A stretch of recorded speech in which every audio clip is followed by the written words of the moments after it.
Hey, this has been crazy. We've been trying to get this live started, and Chris Eubanks is going to join us in a minute. We're so glad that you're here.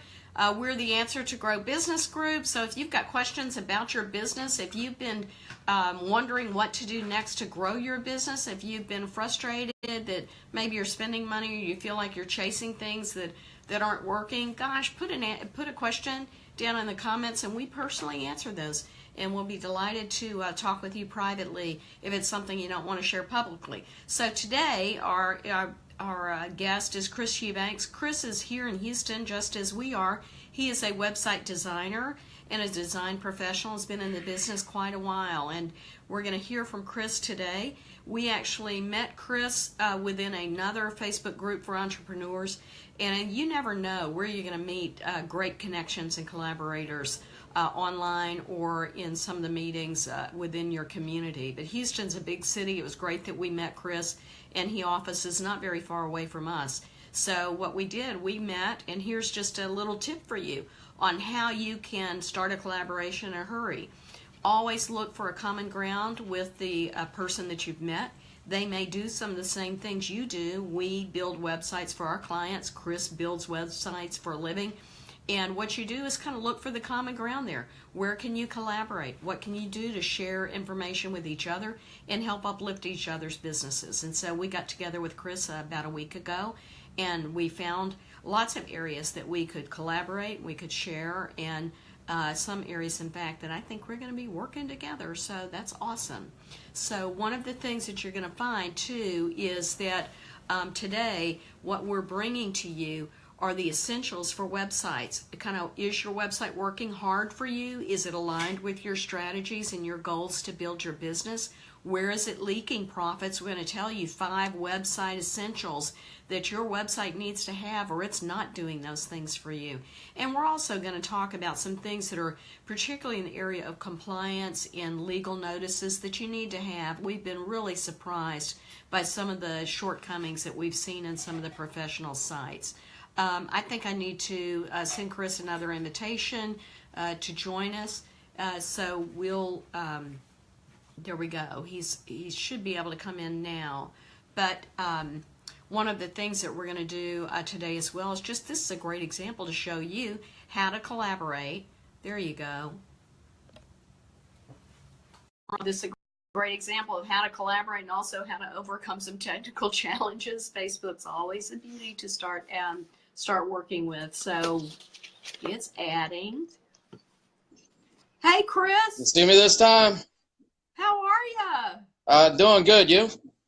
Awesome. Hey, for Monday, it's Monday. What can I say? We I hear you. Facebook pulled a fast one on us today, and Chris was all set up in his usual setup, and he's had to go to his phone real quick and another setup to do this interview with us. And we're real excited. And Chris, you may have heard me saying that, you know, we met you in another Facebook business group, and we just said, who's from Houston? Oh my gosh, you know, let's get together and talk. And so that's what we do. This is a great example for all of you about how to collaborate and how to forge good alliances, whether they're local or they're across the country. God knows we have some great alliances around the country. So welcome, Chris. And thank you. Chris is Chris Eubanks with Eubanks Design.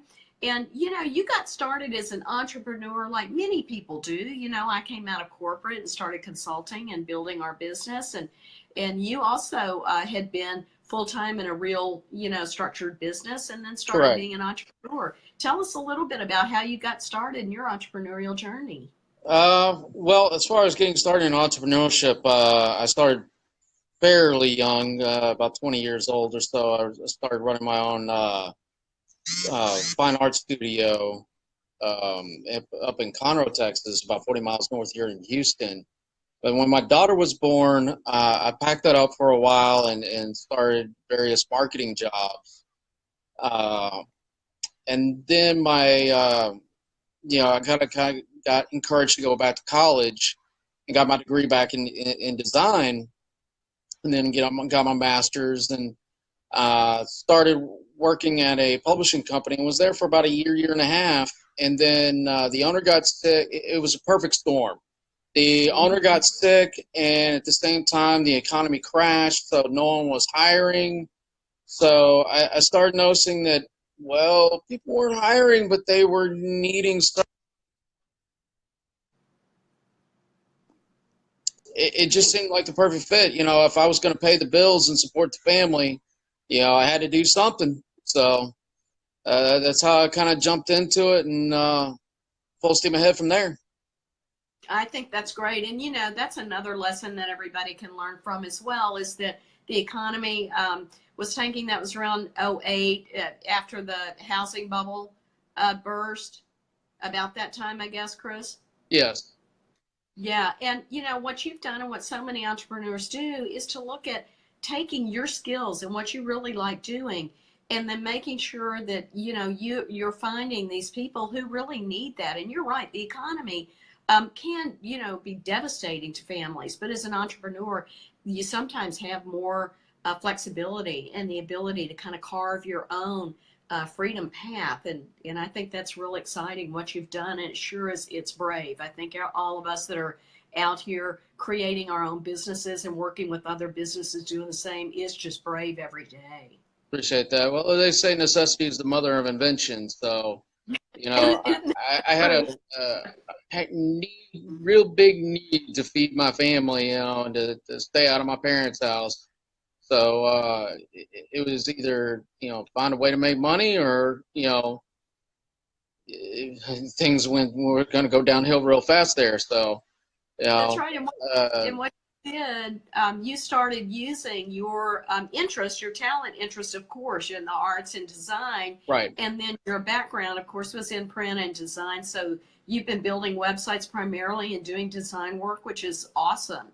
So tell us a little bit. One thing that is intriguing to me is how do you take your artistic talents and blend those with, your abilities and skills to create marketing websites for people so that really you take your artistic and go into the business setting there as well. Well, it's a couple different things. One is just the flat ability to be creative and think outside the box, especially when you're dealing with professional clients like CPAs, lawyers, stuff like that. They kind of have a very box-like, slot type thinking. So it's it's interesting to be able to get them to realize that there's other ways and other ideas that maybe they hadn't thought of themselves. The other thing is things, taking use things like color theory and things like that, and being able to apply it to a website that a lot of people don't realize that is important, but it really is. Getting Yeah, a certain look and feel of the website. They say content is king, but design is the crown. right. So combining all of that with the marketing skills that I acquired beforehand just seemed like a perfect fit to kind of roll that all up together and present that to clients. I think that's real smart because you can always solve problems for those clients. They need a very effective and appealing website. And so many people, I find, particularly website design and other collateral materials for marketing that involve design, the business owner sometimes thinks, here's what I want it to look like, without thinking about the psychology of the consumer, whether that's a business consumer or a personal consumer, at the other end. And one of those, examples I see a lot is in dental websites. We'll see a website that is more like a Tuscan villa, or they want this European feel. But you know what? You're selling white teeth, healthy, clean things, and the last thing you want is a dingy looking background, right? So sometimes I think it's important for a designer with the aesthetics and color theory that you have, then bringing in also with the, hey, it's about marketing, it's about connecting with your customer to Right. solve their problems or make their dreams come true. So I think that's real important. What you bring, that blend, is really smart. I know Evan's watching. Hey, Evan. One of the things too that we talked about when we met personally about a week ago was that what we see in websites a lot is that seemingly there's really no thought of the strategic purpose for the business that's shown Right. in a website a lot, particularly with these cookie cutter websites that we'll see people that quote unquote specialize in dentistry or they specialize in real estate. What that says to those of us like you and like us is that it's not custom to that business and what they're really trying to do or their strategies at the local level, right? So maybe, you may be able to think, and this is probably the first of the profit leaks that we'll talk about today with websites in mind, is kind of where might be a place on a homepage that disconnect between what the strategic purpose of the website is and one of the elements in design that might be missing. What's something you commonly notice first when looking at a company's webpage? Yeah, that's a great point. In fact, I had a CPA's website that I redesigned about a year and a half ago. That he had a lot of great information on it, but I mean, that's not going to bring people in. That's not going that's going to show authority, but it's not the closer. He was Right. missing the big call to action button above the fold, or also that kind of shows when you go on a mobile design. In fact, his site wasn't really mobile responsive. It had mobile responsive elements on Mm-hmm. which that just makes your site look disjointed. Right. Um, we live in a mobile first world now. There's actually more people to view a website on a mobile phone than on a desktop now. Right. So it has to call to people on a mobile environment, uh, and that's having things like this, call to action buttons and stuff like that, right there visible. And there really isn't such a term yet in design called above the fold in the phone, Right. but it really is. I mean, if and most people have phone, vertical, as they're Right. talking or whatnot, and scrolling through. So you have to think, do we have either a call to action or something that's visible description of who you are and what you're wanting out of this website, right there Exactly. where people can see, because otherwise you're going to have a high what they call bounce rate, which is people Absolutely. just show up on your site and leave within 2-3 seconds, and that That does is such nobody a good any good. point. It's a great point, and that is the first profit leak. Is somebody comes to your site, and if they're coming in either on a laptop, which many people do, it depends on what you're targeting. If you're targeting reverse mortgage, they may be on a laptop or at home on their computer. Correct. If you are in general real estate or a CPA and somebody's looking to do their taxes, I mean, the majority, you're right, about 70% or higher are now coming in from a mobile. And if they hit that site, and one, if it doesn't load fast, but then if what it comes up is something I got to either scroll or I got to move around a lot, you've got to have something there that gets their attention to remind them why they came and that they're the solution. Hey, do you have a cat in the background? Yep, I'm loving that's my that. cat Smokey. She insists on I being love that. around. Benson may walk through in the background here in a minute, but that is a great point. And as one of the first things that we notice is that landing on the homepage, how does it look like on the device that we're using? What does it look like on the phone? Correct. And for phones, you want that button or that click to call button or that opt-in button to be pre-scroll. So before somebody has to scroll and make any effort, they're seeing what they need to see. And Correct. so, I think that's a great point at the first one there. That is a huge profit leak, and that's the bounce rate. You want to make sure that you don't have a 90% bounce rate, that you're keeping the majority of people on the page for several minutes, and that they are taking the actions that you need them to take to be connected, right, with your Right. strategic effort. So when we're talking about all of us that are involved in crafting, websites for marketing, we know we've boiled this down. And I think you and I talked about this a bit, that there are basically five, if there are probably 20, but five big essentials on Right. your homepage, particularly when you land. And call to action is a big one of those that you mentioned. The other you mentioned, I'll just call it responsive design, so that when somebody lands from a smartphone, they're not having to do that move left, kind of find where's the place, let me make it larger with my fingers. I don't have to do any of that if you have a responsive design. And that is one of the things that you just have to have these days. And not in just a few years ago, people were still building m.domain.com, mobile sites. And there are still, I'm surprised, people in the industry that are selling that stuff. And I won't use the expletive on how I feel about those things, but Google has made very clear that they don't want that anymore. They want the domain.com to land there and the user be able to see what they want to see. And will you tell us a little bit, about that? Maybe people don't understand what responsive is, but that is one of the things that Google holds near and dear in SEO. Well, when to go into that, let's just go back about I think a year and a half ago, where Google had what they call mobile Geddon, Right. which is where Google pretty much said, look, if your information is on a desktop, we want that same information on a mobile phone.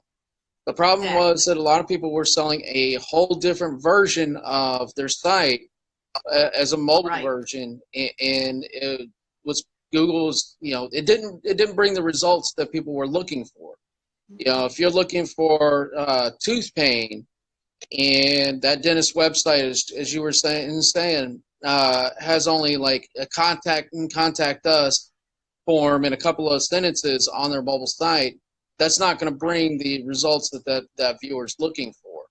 So Google decided to basically bring the hammer down and penalize sites that were different mobilely than they were, desktop-wise as far as the results. The second thing, as far as what responsive design actually is the design changes per the screen size. So it's going to be wider on a desktop or laptop, and then as you change the screen, it will get more narrow, and things will become more vertical. Hence, what you were talking about, pre-scroll. Those are things. Pre-scroll is kind of like the new above the fold on desktop. So between those two, you have to kind of blend that whole point and make sure that the information you want is easily visible on a responsive design. Don't buy a separate mobile site. Don't have a separate mobile site. It will not do you any good. Right. And that's what a lot of people, we find local business owners. This is one of the reasons that local business owners or entrepreneurs need to have someone that they can deal with personally, who can look at their needs, who can look at their custom situation, rather than buying a cookie cutter site from a 1-800 big company. And, we find this is one of the great benefits that we bring, and a competitive advantage that your firm and that our firm brings to our clients, is that we know exactly what they need to have and what these local issues are, and can craft a custom solution for them in their site that will be responsive, whether somebody happens to be on an iPad or on their phone or on a laptop or desktop. So I think it's a great important point. So we've covered three essentially of these five major essentials for your website. So responsive design. We covered that easy to contact above the fold or before you start scrolling. A call to action there. And the other two I have, one is a clear strategic purpose. And that kind of gets with, in the design of it, actually. What is the purpose of your site? It's not a brochure online.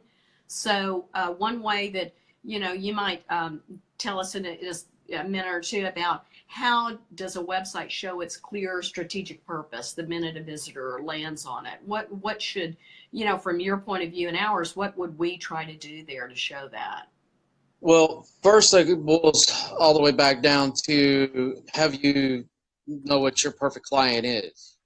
If you don't know what your perfect client is, if you don't know who you're specifically talking to, then your website's essentially just a pretty billboard for nobody. Exactly. Now, let's say you do your homework and know exactly who you're talking to.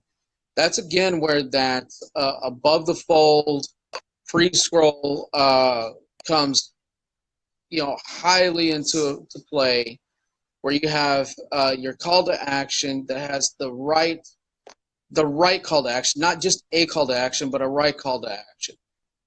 And things like a free evaluation or a free call, things like that, and making sure that you have the right verbiage for your clients. Let's say if you're doing a site for a blue collar company, for instance, a gutter company. The word no obligation, they're kind of they're no nonsense. Just tell me what do you want? I already know that's a wasted word in a way. But Yeah. free evaluation. They love the idea of free. So, but that all goes down to knowing your clientele. What's going to hit well with them. Exactly. Other things such as a clear strategic purpose is saying exactly what your company is right up front, having a statement right on above the fold. What do you do? What is your purpose? Are you a web design company? Are you do you sell gutters? Are you a dentist company? Are you a particular type of dentist company, such as a podiatrist? Right. Or if and it goes back to what you're saying is that, to what you said a couple of minutes ago, if you don't have a strategic kind of plan for your company, it's very hard for you to take any steps in your marketing, much less with a website. I mean, you really need to Exactly. know who is your target customer, what the problems do your services or products solve for them, or what dreams do you make come true for them. The dentist, it may be a brighter, wider, straighter smile so that you can go to a family reunion this summer and look like a big success, or to go to get married or start dating again. I mean, you really want to start talking to that target audience. And sometimes, it may not be the homepage that carries that for you. That may be a landing page, but that's for a different, discussion. So now we've covered 4 of those. And then one of the things that we're seeing a lot, and you mentioned this, earlier, and we're still seeing it surprisingly in some of the new websites being built, that people will keyword stuff, and they won't have really good content on there that's related to that Right. target ID client. They'll say rent in Kingwood, rent in the Galleria, buy a home in the Spring Branch. And that stuff, Google doesn't want it, and people are still, unfortunately, selling, businesses, these keyword stuff types of sections where they do want content, on there. And so with building sites, I know that you're also helping craft that content that aligns with the strategic Correct. purpose and they want people on there who their target client is. So are you still finding content to be very important as well? Content's king. That's Yeah. in fact, in my development for a company's website, we put together, we either help them organize or help them write all of the content before anything goes into the actual design, because that content will actually drive the design. For example, I just finished a artist website about 2 weeks ago. And when we first started talking, she wanted 4 categories for her paintings. Uh-huh. By the time we got everything organized, before we even started the design, we realized that we really needed to separate it into 8 categories. That's 4 more pages to put together a design. Right. If we were to do the design first, that kind of would all of a sudden go back. We're kind of going backwards in the flow, and it actually does. It actually makes the web to actually have that continuous flow.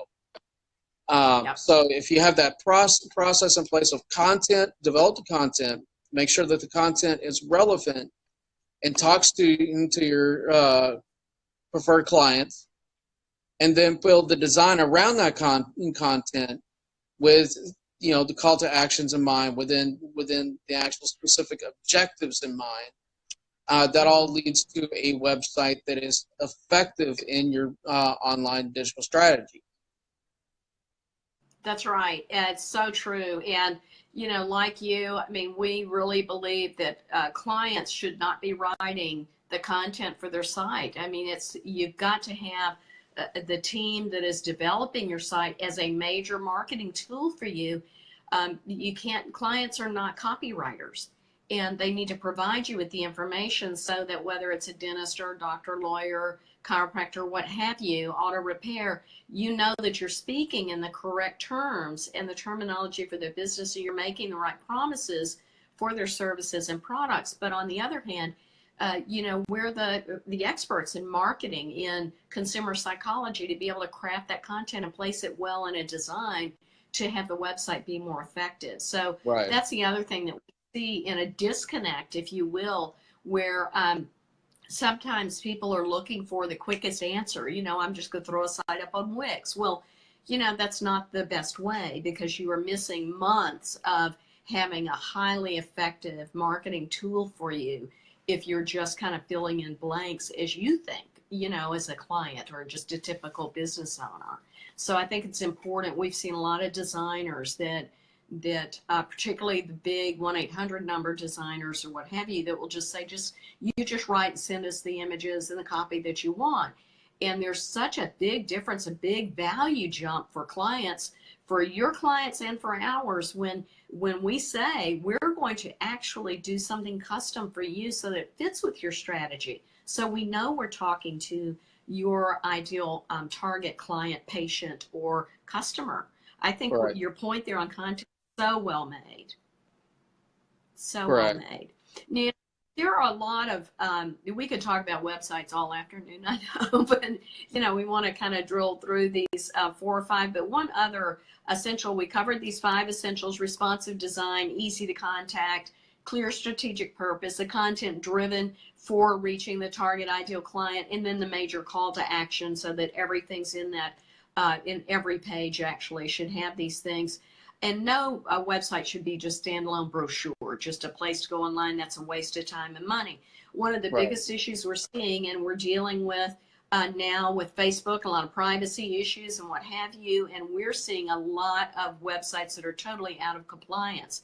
And we're even seeing websites that are with professional services and practices like law firms and health practices that are not in compliance, and real estate sites that aren't in compliance with their own trade associations, their own commissions that license them. And so this is, one of the areas I know that you pay a lot of attention to, and is another difference between hiring somebody at a 1-800 and hiring somebody who really takes time to look at your industry and what your state requires, not just what the feds require or what Facebook requires. But that's one thing that we're seeing too. And we're looking very closely at current sites from our clients, and that's one of the areas we see where they don't have the proper disclosure. They might not have their license number on. They don't have the Texas Real Estate Commission disclosures, or they may not have HIPAA disclosures, other protection matters. And Right. Facebook, of course, we do, and you do, the Facebook advertising, we do a lot of, the requirements of the privacy and terms of use, terms of service pages have to be on your website, have to be on every page of the site.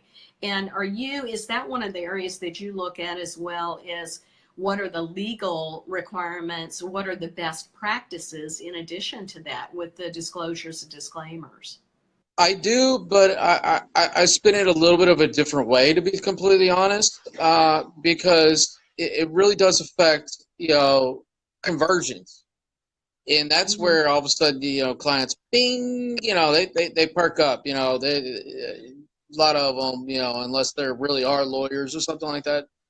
I've seen a lot of small business owners, they like, but when you realize, well, if you don't see that privacy policy in place, you don't see that there's somebody is legit, are you going to want to put your information in the contact form? And all of a sudden they start perking up, because then they realize, oh yeah, this really does affect whether someone's going to want to actually put their name and information and give you that type of information. So all of a sudden they are a lot more receptive to the fact that they need these disclosures in place. They need, like a public adjusting company, that they need their license number down, stuff like that. So all of a sudden it starts perking up in their head. Again, this is all about marketing, all about, getting the people's, information or whatever, get them to have a sale, a conversation, something. And if there's no privacy policies, if there's no disclosures, if they're missing their licensure numbers for whatever profession, they're not going to get near as high, if any, conversion rates. No, they're not. They're not going to get conversions. But and another point to that we find our clients are very receptive and understand right away is that you've got the Federal Trade Commission that requires these things on your website, and it would only take a few or one of your competitors to be really mean and nasty and go report you, and you get fined. And so I think every business needs to also, when they're looking for who are they working with to grow their business, particularly in websites, to look for someone who will be honest to them and just say, hey, here's what the FTC requires. Here's what your bar association requires. Here's what we found for your real estate commission or what have you.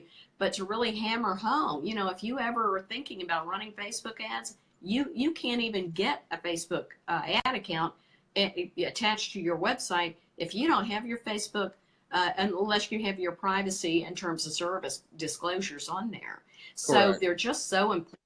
And one thing that you mentioned is so important, that overarching, what does your target audience say? Because if they can't trust you, right? Know, like, and trust, very important. And your website's one of the marketing channels that has to fit there. You know, so I think your point's really well made. Is it coming from both ends? Do you want to be successful marketing and collect, you know, leads and get conversions? And you need to stay in compliance legally too. So sometimes the fine print is more important than people think. Correct. You know, interesting. I wanted to circle back a point about the content and knowing your audience, and even as far as legalities go, and especially in terms to Facebook marketing, and the fact that your website and landing pages within your site tie everything into that. I had a client that we actually had to change the content of his website because he wanted to do ads for quinceañeras. Well, he in his package, he has open bars. Facebook's not going to allow, Facebook's not going to allow any sort of advertising anymore where minors are involved and alcohol is involved. Even though that open bar is meant for the adults, for the parents, you know, you're still have to pay attention. So knowing the content, knowing, you know, what legalities, knowing what your target market is, and knowing what your, you know, content versus your advertising platform also matters. That's right.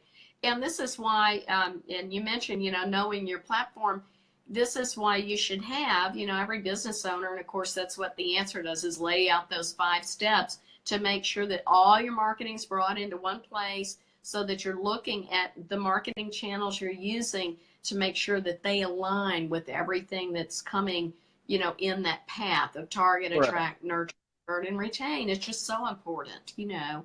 And when you're talking about websites, you know, today, I think a lot of people are thinking, well, you know, I'm going to go over here and do Facebook, social media, and then I'm not really doing my website so much anymore. And, you know, I don't know about you, but I know one thing that we are advocating is you need to own and have the best of all your digital marketing properties and these big essentials for your marketing channels. And the website is that's just not even up for discussion. You have to have a website. Now, when you launch it as an entrepreneur, that's one thing. It doesn't have to be up on day one, but you certainly have to have a website, and it has to be done with these essentials we've talked about today, in addition to and working in tandem with your social media. It's not one or the other, as far as we have counseled our clients. Exactly. In fact, like a couple of other artist clients that I've had, you know, I've talked to several artists that are like, well, I just do Facebook or I just do Instagram. You know, I not really mess with the website. Well, you know, Zuckerberg was just on Capitol Hill 2 weeks ago or so. There's all of a sudden been a bunch of changes with Facebook. If that's all you're depending on, you don't own that content. Facebook does. You want to be able to own your content. You want to be able to present your content the way you want to present it. You don't all of a sudden want, you know, to be dependent on, you know, some CEO, you know, somewhere all of a sudden going to change an algorithm or a policy or something like that, and then boom, so everything's different. You may not be getting the views. Your sales may be going down. I know there's a lot of Facebook advertisers right now that were scrambling about, including us, about a month ago because of all the changes that were done, after the data breach. Yeah. So, Right. so owning your own website and owning your own content is extremely important and central to your digital marketing strategy. And one of the things that you mentioned, and we believe you should own your own system, and that is something that we advocate strongly and build for our clients. And you are so right about that, because you don't own your likes on Facebook. Those are not leads to begin with, but you don't own that list unless you're conscientious about downloading it. And I know that we have been preparing our clients in our own business for the changes that are underway at Facebook, and Correct. that Facebook announced publicly in January, then February, and March, and then since the Zuckerberg, a testimony before Congress. And we know, and I know we talked about it last week, kind of what are we doing to prepare for that. Right. But you're exactly right. That is another reason why people should own their website. When your website's parked on Wix, or it's built on a GoDaddy quick site, that you don't own that. You can't move it anywhere. It's not yours. And that's one reason we build everything on WordPress. We make sure that content is absolutely custom, that the site's custom, that meets the client's strategic methods. And I know that you do the same thing. And that's one reason that we're able to, Correct. have conversations like this and be totally aligned in kind of what we do Right. with clients, and how to work together on that. And, I hope today is given a lot of people that are watching, and people that will watch the replay, and as we share this across all of our channels in marketing, and you'll be doing the same, I know, to help business owners and startup entrepreneurs understand where your website can be leaking profits. What are these 5 essentials that you need to have? It covers a lot of groundwork,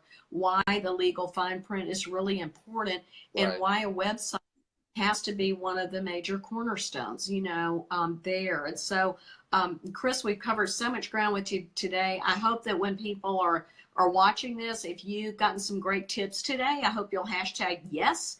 And also, if you're interested in learning more, then hashtag more, and let us know that you want to learn more about this. And we appreciate, Chris, you coming in and being interviewed today. And we're so glad that we got up and live after fighting with Facebook's technology a little bit today. So be sure and look for ways that you can collaborate with new businesses and people in the industry that you may have met either online or in a local group, because you never know where you're going to find a new strategic partner for your business to accelerate growth for both of you.